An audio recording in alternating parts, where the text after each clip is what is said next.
So welcome to the DCX Podcast, where I'm interviewing leaders in the customer experience space about how digital is changing the landscape and how you can leverage these changes for success in your business. Today, we're going to be talking with Bill Price and David Jaffe about the topic of friction and their new book, The Frictionless Organization: Deliver Great Customer Experiences with Less Effort. In this, their third book written together, they present 9 steps to become frictionless. They profile 20 companies that are striving to remove friction, including Amazon and Trek Bikes and Uber, and they share a lot of how-to details. So it's an exciting book. And so welcome, Bill and David, to the podcast. Thanks for joining. Great. So this is your third book together. Congratulations. Can you talk a bit about how your CX philosophies and kind of business in general? I mean, it's been a number of years, right? So how have things evolved from the first book to this one?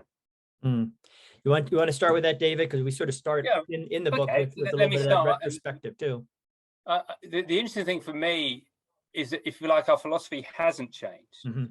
And so if our philosophy and Bill's philosophy has always been that, you know, the role of some customer facing parts of business is to try and put itself out of business, is to try and make everything work so well that, you know, you don't need customer service or customer care or however you want to call it. So that philosophy hasn't changed, and hence the original book, The Best Service is No Service. But what we started talking about 3 or 4 years ago is how the problems you were tackling had changed. Firstly, a lot more channels of contact. So from contact centers to messaging to chat to, you know, all the different forms of self-service that now exist. So it was getting harder to get your head around all of it and your hands around all of it. So that was a problem. Secondly, the technologies that can assist you had also changed and evolved significantly, and we felt that some of them were game changing, and we hadn't seen many organizations exploit them well. But our central philosophy was still, we should be trying to get rid of the problems, not just handle them. And we find so many organizations that are so busy, you know, running hard, trying to find enough people to take the calls or deal with the messages or manage their offshore locations and do all that kind of stuff. They're still not standing back and saying, why is this all happening? Right. And so our customer philosophy is, customers don't want to deal with you. I think the second sentence of our first book was, no one gets up in the morning wanting to ring their utility. I completely agree. I say that to my teams all the time. Okay. And okay, now we have so many great digital capabilities and self-service capabilities, but, you know, the question is, how good are they?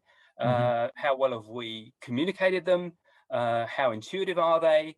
Do they appeal to all customers? What about customers who can't deal with those? For example, it's an eye-opener to me, staying with my parents in their late 80s, how disenfranchising solutions now are that have a mobile phone at the core.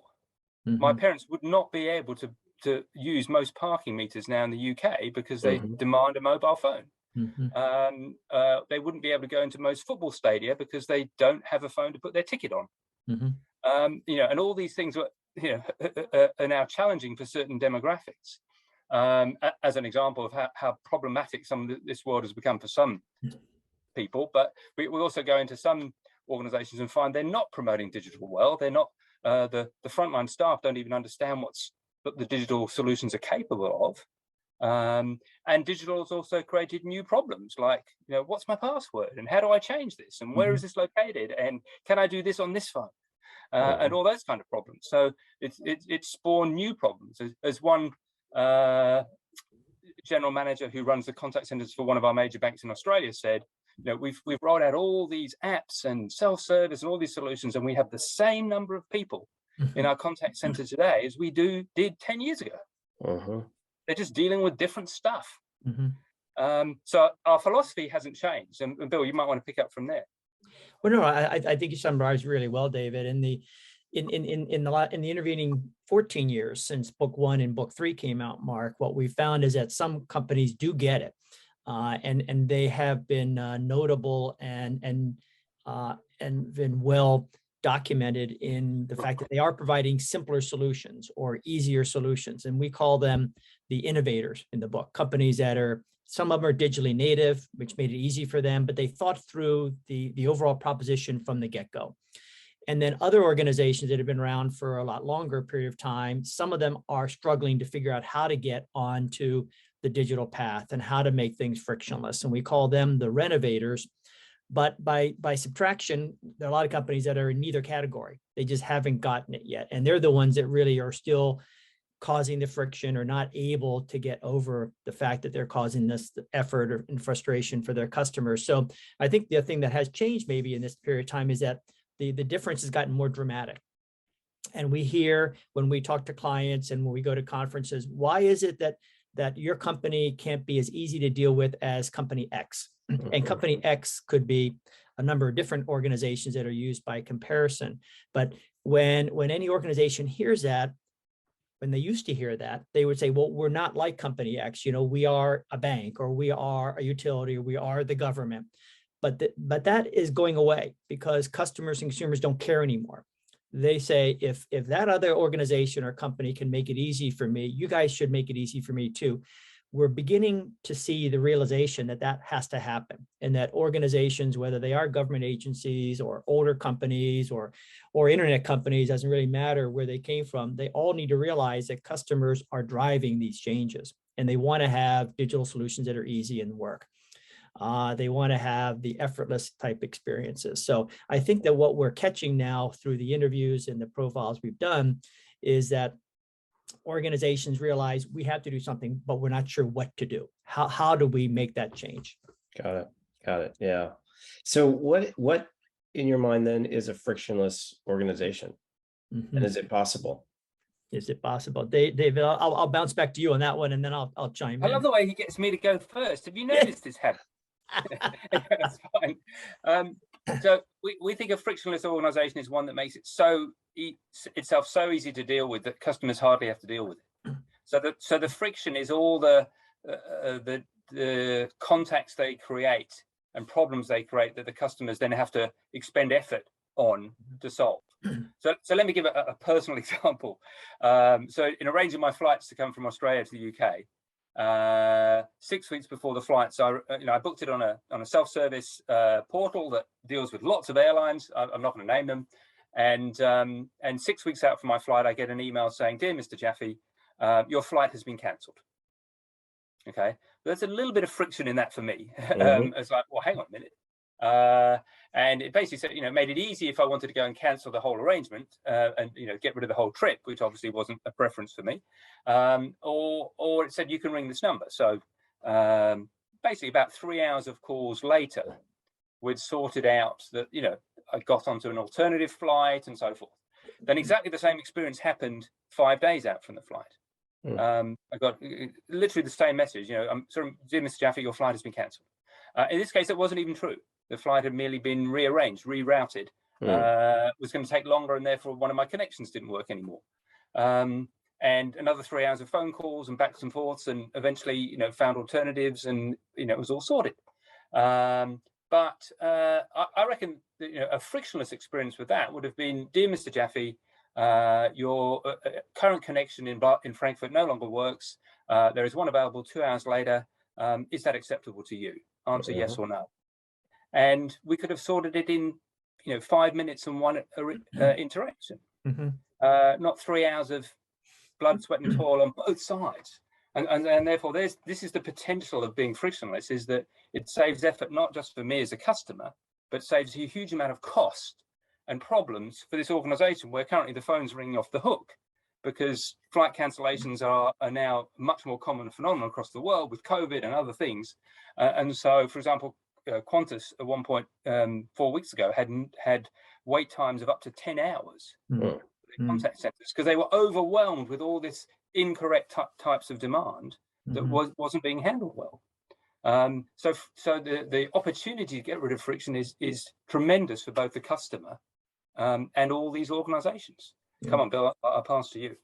Well, I mean, and the way we do this, Mark, in the book is we make sure we have some very crisp metrics to figure out whether you are frictionless or on the path to becoming frictionless or not.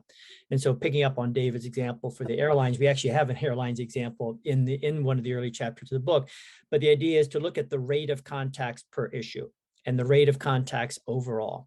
And if the rate of contacts overall has gone down, meaning maybe you've doubled the size of the business, you've tripled the amount of customers, but the actual number of contacts per customer has gone down. The number of contacts per order has gone down. The number of contacts per flight booked in David's example has gone down. That would be a good thing.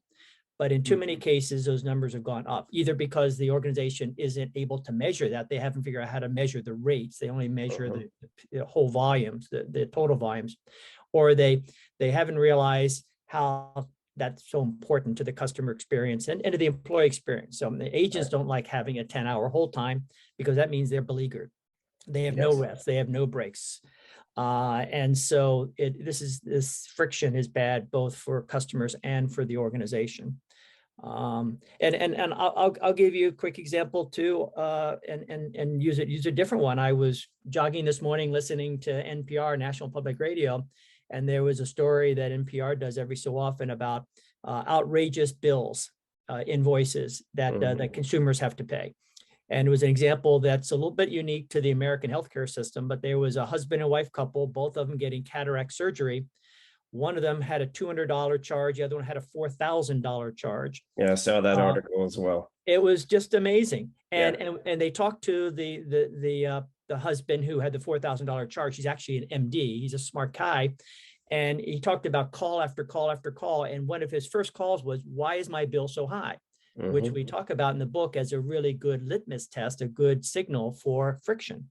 And then he went on to find out why in the state of California he had to pay 20 times his wife for the exact same surgery. And so we have this as a problem in our US healthcare system.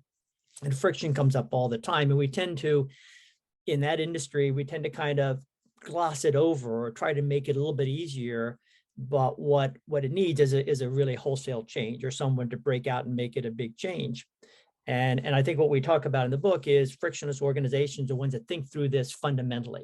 They think through it as a whole of business problem. Everyone gets involved in it. They think through it from the beginning in terms of the design of the product and service itself, and make sure that then follows through for the rest of the customer experience. And that would be a definition of frictionless organizations. Yeah. I guess the example you quoted, Bill's an example of not an eye for an eye, hey? and this is why we had so much fun writing these books together, Mark. Exactly. Well, I agree with you that measurement is incredibly important. But to get to the measurement, there's so much underneath in an organization that needs to be aligned from the C-suite on down, and a commitment to that, mapping that journey out, those key moments. And look, as an airline, that flights are going to be canceled, right? And doing some second level thinking that says, right, well, what's the next step? Exactly. As a customer. Exactly. Not just as a business. The business says, well, I want to notify you, right? Okay, but the next step is, I want to keep this customer. I want to make sure that they move to the next step. That is not, what I find is it's not a common process. Either it's silos of groups within organizations who are responsible for certain pieces, but not others. So is there a way to align the organizations to become frictionless? Because as you said, it's not just, everybody has to work together. Absolutely. And that's one of the reasons we called the book The Frictionless Organization, and we deliberately kept things like service out of the title. Even with our first book, The Best Service is No Service, I think it gave some people the impression that this was a book for the guys who do service. Right. It wasn't. It's a book for, as you're saying, Mark, for the whole organization, as this very much is. We're saying this is a whole of business problem. Yeah. The guys in the contact center or whatever they are, whether they're dealing with chat or messaging or whatever, are fielding the problems, but they're not generally making the problems. Well, and they don't have any information or the right information to address the issue. So from a customer perspective, they're starting again. Right. If they're on the 10-hour wait time, that customer's been waiting. You're not getting a happy customer at that point. Exactly. Exactly. Right. But you're right. You're right that it's a whole. We're saying we agree totally that it's a whole of business problem. And the second chapter of the book is all about how do we get the right level people to own the problems across the business. How do we assign responsibilities in the right way? And we absolutely recognise that if this isn't sponsored at the right level in the organisation, in the C-suite, then the strategy probably isn't going to work. And we in every chapter of the book we have what we call bad stories and good stories. We don't name the organisations of the bad stories, but one of them that I included was about an attempt of the service part of an organisation to get the rest of the business to start owning problems. And work on the problems with them, but there was no senior sponsorship, there was no shared metrics for everyone, and so the thing just eventually failed. They came to some initial meetings, all these other executives, and said that's interesting, but it's still, as far as they were concerned, it was still the problem of the customer service area. Whereas Bill can probably give some examples of where the sponsorship and the shared metrics have created a much better environment where everybody was co-owning problems. Bill, do you want to pick up? Yeah, and I was thinking through that exact thing, and we did a workshop a couple of years ago for one of our clients, and we had already done some of that baseline quantification, some of the metrics that we've already described here, the contacts per X, it was per subscriber in their case. And we came up with about 50 different customer service reasons. And each reason then had its own KPIs. And one of those KPIs was churn. What was the 30-day out churn, the turnover of customers after they contacted the company for each of those 50 issues?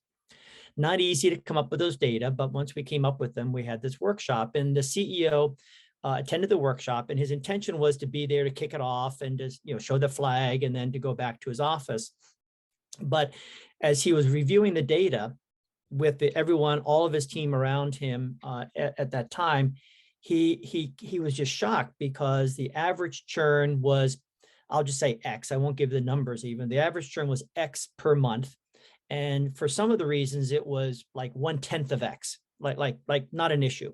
Those were relatively positive, innocuous issues and ones that could be handled either digitally or in some other form. However, some of those reasons had 10 to 12X the churn, more than 100% a year turnover, almost guaranteed because of these issues. And these were issues that you would imagine to be challenging, things that were broken, things that were confusing, things that were frustrating. I had to call you again about this. So repeat contacts as well. And he sat there and said, if we can knock down that 10X on the average, he said, I've only looked at averages. All we do around here is look at averages. The average turnover is X. As I said, X. But when you look at the range, the long tails, as they are called, it can be dramatic. So he stayed for the entire workshop, and he made sure he drove his team and said, this is really important. So he went from this is important to us, this is really important for us. And they made tremendous strides in the next 6 weeks because it requires moving things out of the way. It requires changing priorities. Not just saying this is important, but we're going to put some investment behind it. We're going to put a team behind this. We're not going to do these things over here that we thought were important, because now we know the customer experience with these damaging reasons is much more important than we ever thought before. So the metrics led to the engagement. And then he in turn turned to his team and said, now, John, you're going to run this, and David, you're going to run. They said, no, boss. I mean, they said it very deferentially. Let's figure it out ourselves. So then they worked out themselves. So it wasn't just the CEO. So David used the example of customer service trying to find the owners. That doesn't work. The CEO really can't find the owners because that's too much top down. It really has to be in a collegial sense, ideally, where they know that they're getting the support from the CEO. They know that some of the data are there. They also know some of the data are going to be hard to find. But the head of product says, I own that one. The head of IT says, okay, I'm going to pick up this one. Some billing director says, well, we know our bills aren't right all the time, so I'm going to take that one. And then they wind up feeling like they can start digging into what the root causes are. Yeah, And I find the root causes are challenging to get to. Oh yeah. And so that kind of leads me into my next question, which is really about this. My focus is really around digital. right? Yep. How is digital Yep. making a difference, and how has it changed the customer experience? How has it Right. changed effort and friction? So, maybe talk a bit more about digital, how that's changed over the last number of years, how important that is, and where some companies are doing a great job or not. Mm-hmm. But the sort of analysis Bill's talked through, once you start understanding the reasons for this contact, it helps throw a light on digital in two senses. One, if we understand the reasons customers are making contact, it can show where we need digital solutions and don't have them. So the sort of gaps in our digital platforms or self-service, but it can also show us the rate at which, the further opportunity to migrate problems to digital. It's like, well, why only a third of our customers, checking their balances online, and the other 2/3 are still ringing up for it, or whatever it is. And the third thing is obviously, digital can create new problems that are then having to be serviced. So I had a client where the security guys had got all over the passwords and identifiers and all that sort of stuff, and insisted that the password that customers used was at least 15 digits. And couldn't use common words that were actually the name related to the product. So in their case, it was about pensions, and none of your passwords could include the word pension, because someone might be able to guess that. But of course, it was illogical to have a 15-word password that you didn't use in any of your other digital solutions, but that didn't include the word pension. So they just made this problem really, really tough. And then to make it worse, no one in the contact center who fielded the problems knew what these rules were. And so often they would propose that they'd worked out some common formats that got you through this nightmare of this 15-digit password. So they were actually making security looser, because they were suggesting to virtually all customers the same format. Right. And so the intention that security had in tightening things up was actually being lost. And so it's just a classic example of if we get the analysis right, we can start to understand these problems, start to invest in better digital solutions, make the digital solutions we have got less friction filled, or more frictionless, and also help our staff understand when they should educate customers on digital solutions and when they shouldn't. Where often we find staff live in fear of digital is going to take my job. Right. The weeks where no one's going to have a job around here anymore if we promote this. And also they have a biased experience set because they only hear of the problems with digital. Right. So their solutions, in their minds, this thing must be broken. So all I hear is customers saying, I couldn't get this to work, or I couldn't find that, or I couldn't do this. In one organization they'd given it a nickname. They said the app's crap. Excuse me. Because they only ever heard problems. The app had been fixed a year before, but that lingered in everyone's mind. So they were never going to promote it and help make So, and the last thing, Bill, maybe I'll throw to you is, because we're taking up these digital solutions, the nature of the problems that then land in the customer-facing areas are different. Do you want to pick up from there?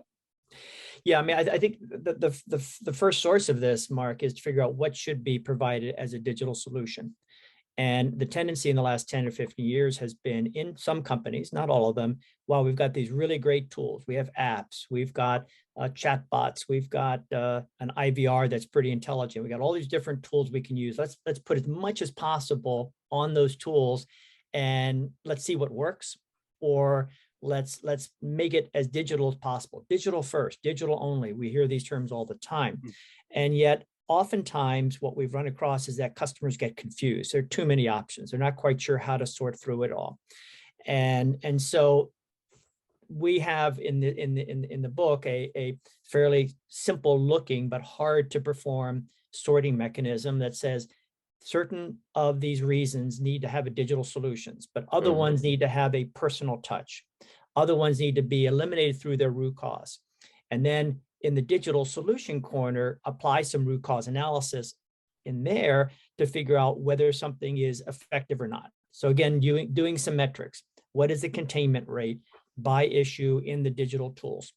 And what we often talk about in our books is if the containment rate is 55%, which is sometimes seen to be good in digital self-service, we flip that around and say, well, the complement of that is 45% failure. And so let's look at that failure rate. And no company wants to acknowledge or embrace a 45% failure rate.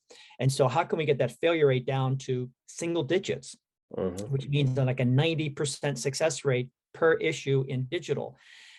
Even doing that math is hard for a lot of organizations to do because they look at averages again, as opposed to by issue. But when they look at it by issue, they may find that it goes from 10% success, 90% failure, to maybe they do have some 90% successes and only 10% failure.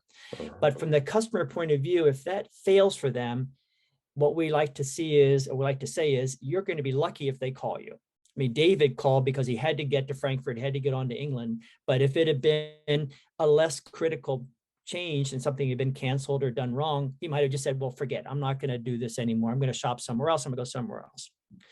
And so when that customer has to then contact you a second time, it means coming into the contact center for support or going into a retail shop, having some assistance. And so it's already a failure in their mind. And that unsuspecting frontline agent is saying, hi, my name is David. How can I help you? Well, David may not realize that Bill had a problem upstream that caused this to happen. He should, but most customer service reps don't know that. And so he can't really deal with it in the situation, in the customer situation. So the digital gap analysis or the digital root cause is so important to do at the reason level, at the different issue level. Yeah. I also find that there's been a proliferation of new platforms, right? Data is the key, right? To finding, usually I look at data to find the smoke. Yes. Right. Yes. And then dig in. What I find in a lot of organizations is that the data is siloed, or it's not being looked at in the way that it needs to. It's being looked at as a business metric versus maybe an operational metric. And so in order to have cross-channel systems that understand context, that can know, oh, you tried this already, right? Or pop up something when they get to the agent that says, this person said this stuff in the chat. Like, because of the silos, and I get back to the organizational structure, because of the silos, because of the fact that there isn't necessarily a consistent or focused digital kind of mantra and focus on the business, you end up with these inconsistencies. So technology can be there to sell you and help solve a lot of these things, but unless the business organizes to support them, right, we're still going to end up with friction. So is there anybody you're seeing who's doing it well? Well, one company that's actually in David's backyard down in Australia, New Zealand, is called Xero. And it's spelled Xero, but it's pronounced Xero. And they're from a U.S. audience point of view, they're like Intuit, the tax software company for small and medium businesses, but they are almost completely digital, and they've done a really good job in our estimation. We quote them in the book and had a good chance to learn a little bit about what they do. But unlike most companies, Xero decided not to have an inbound contact center. There's no 800 number, free service number to call. They really pride themselves on having what they call Xero Central.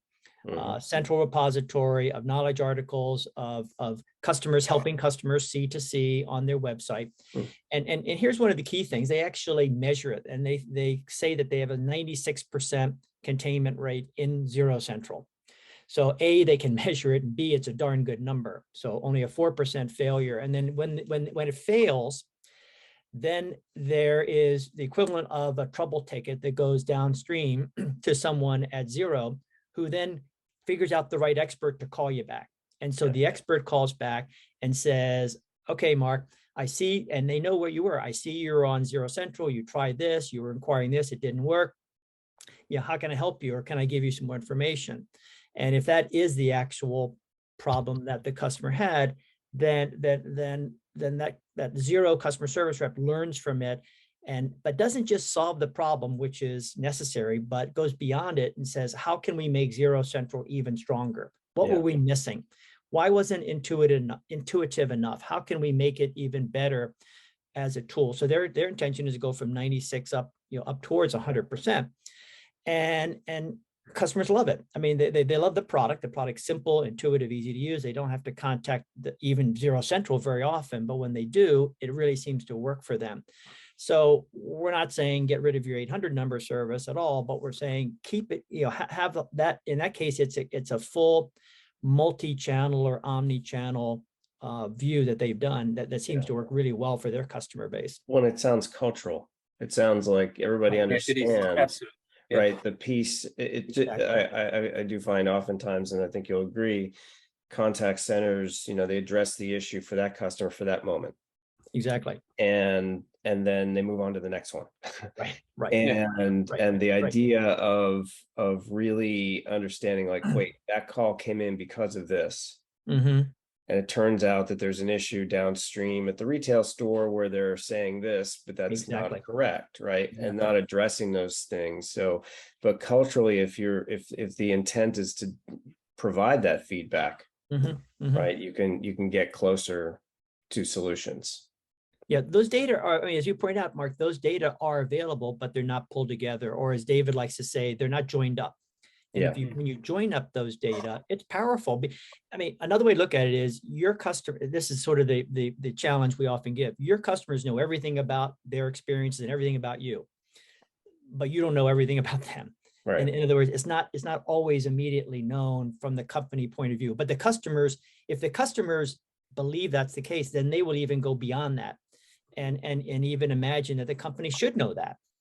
When in fact, most organizations have trouble because of the data being in different silos. Yeah, the expectations are extremely high from a customer perspective. Can I give another example, Mark?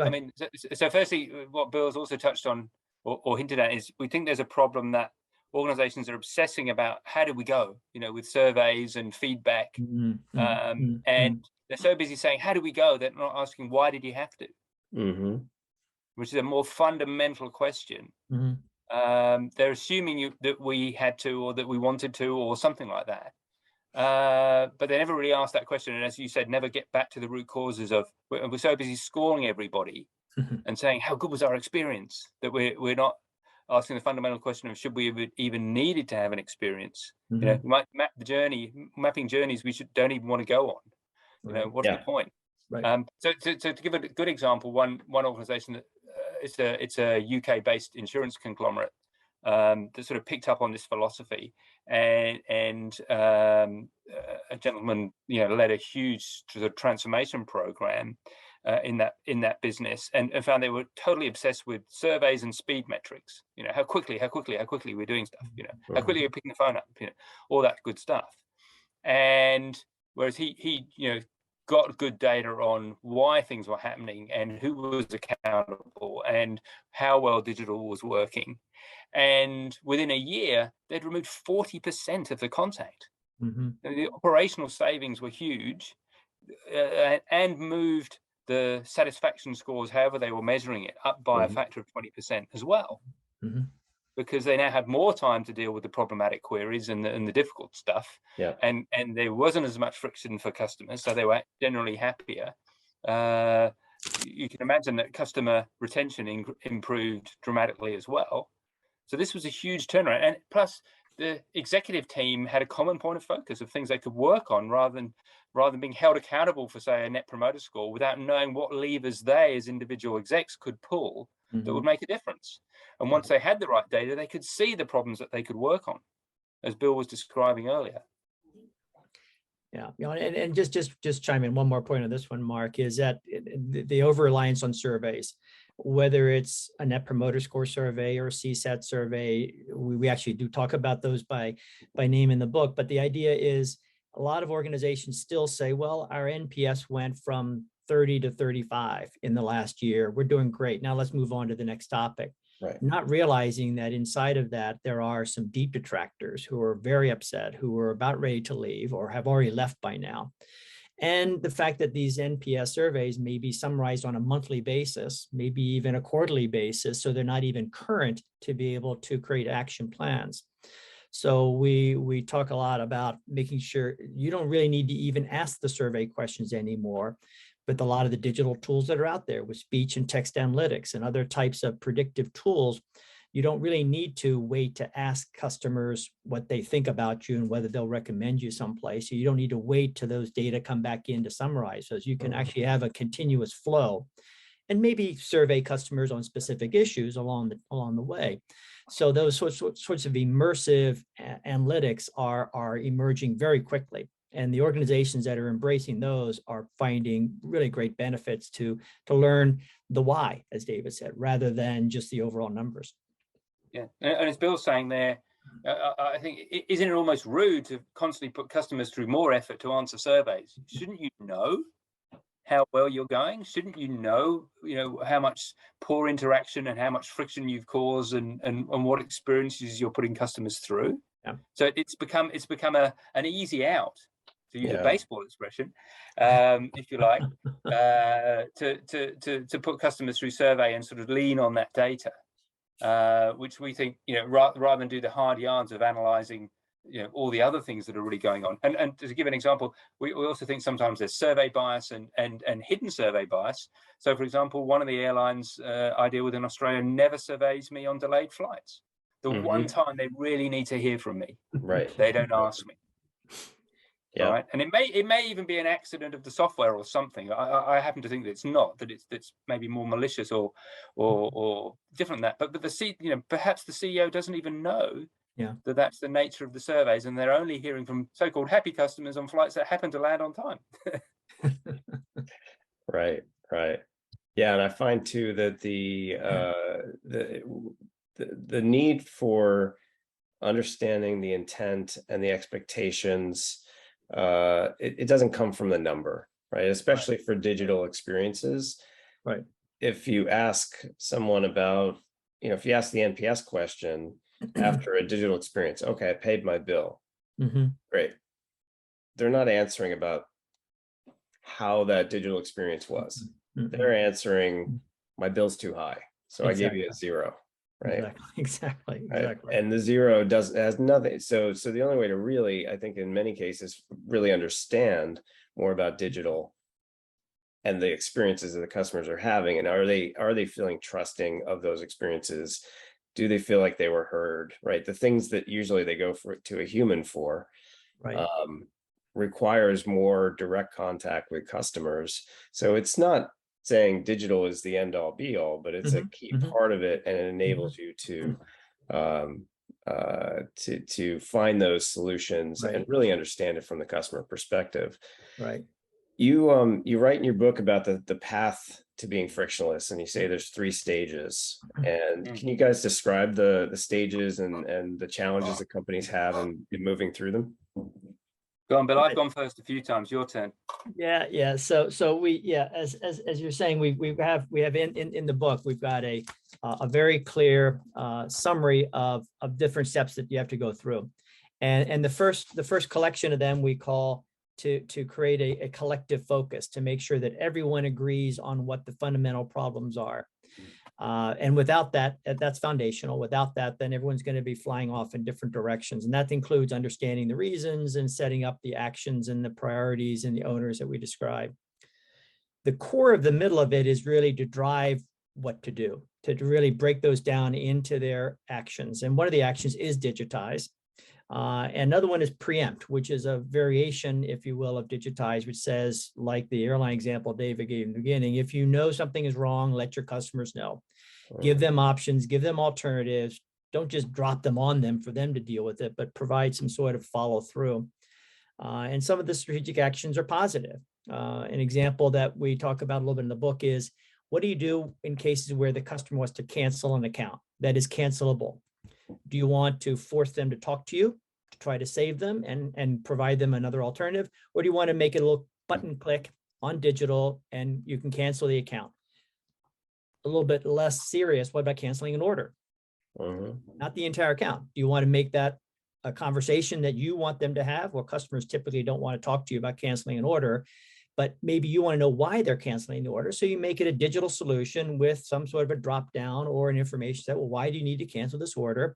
In which case it's a full digital one. So we talk about that a lot in the middle step. And the final step is what a lot of organizations just give short shrift to, which is to maintain and improve. This continuous improvement notion of always learning, both immersively and through surveys and other means, what's really going on, and then redesign.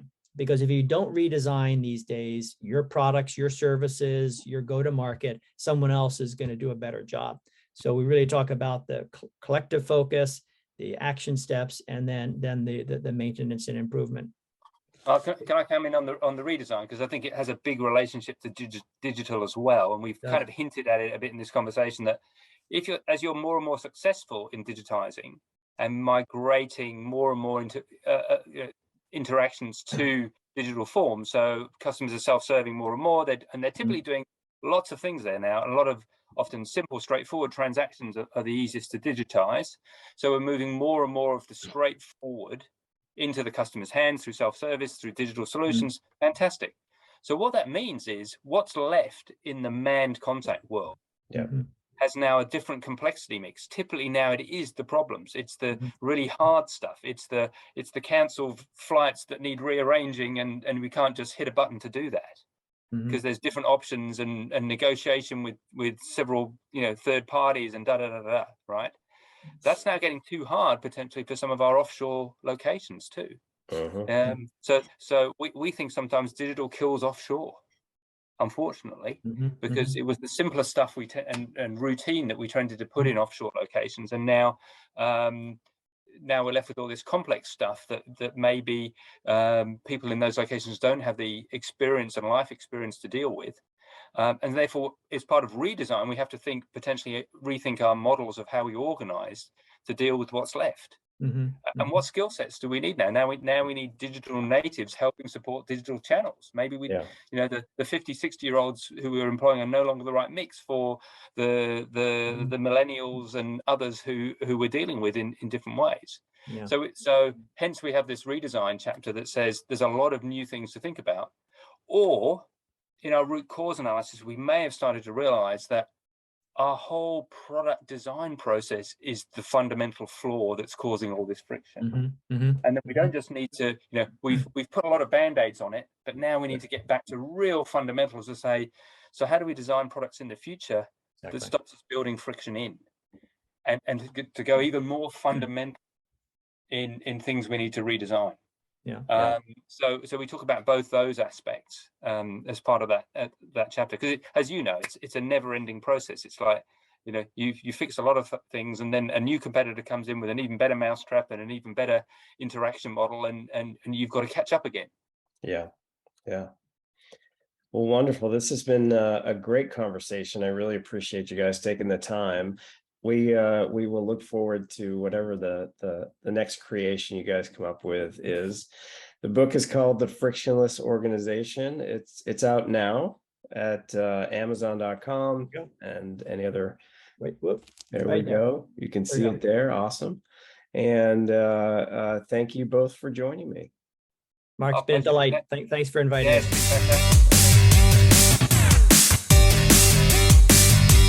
us.